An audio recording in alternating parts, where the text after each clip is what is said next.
అందరికీ నమస్కారం అండి. ఆంధ్రప్రదేశ్ రాష్ట్ర ప్రభుత్వ ఉద్యోగులకు ఐఆర్, డిఏ, చైల్డ్ కేర్ లీవ్లతో సహా కొత్త పీఆర్సీపై కీలక నిర్ణయాలు. 30% మధ్యంతర వృత్తికి సంబంధించి ఇంపార్టెంట్ అప్డేట్స్. ఈ వీడియోలో వీటి గురించి పూర్తి వివరాలు అయితే తెలుసుకుందామండి.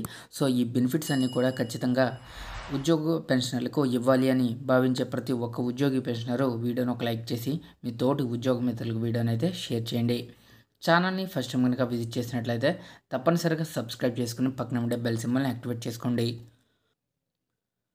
ఆంధ్రప్రదేశ్లో మహిళా ఉద్యోగులు ఈవేళ ప్రభుత్వం ముందు పలు డిమాండ్లను పెట్టారు.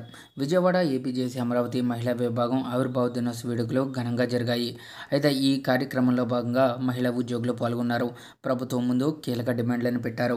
వీటిని తక్షణం పరిష్కరించాలని వారు కోరారు.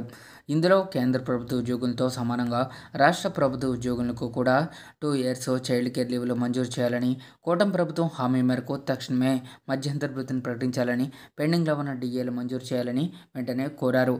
యాక్చువల్గా కూటమి ప్రభుత్వం అధికారంలోకి వచ్చిన వెంటనే 30%తో మధ్యంతర వృత్తిని ప్రకటిస్తామని చెప్పేసి ప్రభుత్వం హామీని అయితే ప్రత్యేకంగా మేనిఫెస్టోలో ఇవ్వడం జరిగింది. కానీ ఇప్పటి వరకు వీటికి సంబంధించి ఎటువంటి పురోగతి లేదు. 2 కంటే ఎక్కువ మంది పిల్లలు ఉన్నప్పటికీ మహిళా ఉద్యోగులు ప్రసూతి సెలవులకు అర్హులంటూ ప్రభుత్వం ఇచ్చిన ఉత్తర్వులపై మహిళా ఉద్యోగులు కృతజ్ఞతలు తెలిపారు. అలాగే ఆ పిల్లలను పెంచడానికి శిశు సంరక్షణ సెలవులు, చైల్డ్ కేర్ లీవ్లను కేంద్ర ప్రభుత్వం తన ఉద్యోగులకు గత 10 ఏళ్లుగా 2 సంవత్సరాలు ఇస్తూ ఉంటే మన రాష్ట్ర ప్రభుత్వం మాత్రం కేవలం 6 మాసాలు మాత్రమే చైల్డ్ కేర్ లీవ్లు ఇస్తున్నారని, కాబట్టి రాష్ట్ర ప్రభుత్వం కూడా మహిళా ఉద్యోగులకు 2 సంవత్సరాల చైల్డ్ కేర్ లీవ్లను మంజూరు చేయాలన్నారు. ఇక మహిళా ఉద్యోగులకు శిశు సంరక్షణ సెలవుల వినియోగంలో పిల్లల వయోపరిమితి ఎత్తివేస్తూ గత ప్రభుత్వ హయాంలో ఉత్తర్వులు ఇచ్చినప్పటికీ ఆర్థిక శాఖ నుండి ఇంకా ఉత్తర్వులు రాలేదన్నారు. నేటికి ఆ ఉత్తర్వులు అమలుకు నోచుకోలేదని, కాబట్టి తక్షణమే ప్రభుత్వం సదరు ఉత్తర్వులను అమలు చేసేలా తగు చర్యలు తీసుకోవాలని డిమాండ్ చేశారు.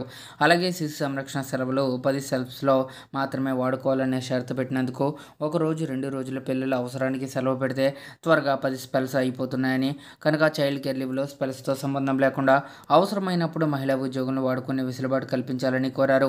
అలాగే కూటమి ప్రభుత్వం ఎన్నికల ముందు ఇచ్చిన హామీల మేరకు మధ్యంతర వృత్తి ఇప్పటికీ ప్రకటించకపోవడం, ఇప్పటికే రావాల్సిన 4 డిఏలను ప్రకటించకపోవడంతో ఉద్యోగులు కుటుంబ అవసరాల కోసం దాచిపెట్టుకున్న డబ్బులు కూడా సకాలంలో రాక తీవ్ర ఇబ్బందులు పడుతున్నారని, ప్రతి ఉద్యోగి పెన్షనర్ కూడా ఆర్థికంగా తీవ్రంగా నష్టపోతున్నారని తెలిపారు. కనుక ప్రభుత్వం వెంటనే ఉద్యోగులకు రావాల్సిన డిఏలు, పీఆర్సీ కమిషన్ను నియమించి కూటమి ప్రభుత్వ హామీ మేరకు ఐఆర్ని ప్రకటించాలని కోరారు. ఇక బకాయిలు ఎవరికి ఎంతెంత రావాలో ప్రతి ఉద్యోగి పెన్షనర్ పే స్లిప్పుల్లో వచ్చేలా తక్షణ చర్యలు తీసుకోవాలని నేతలు కోరారు.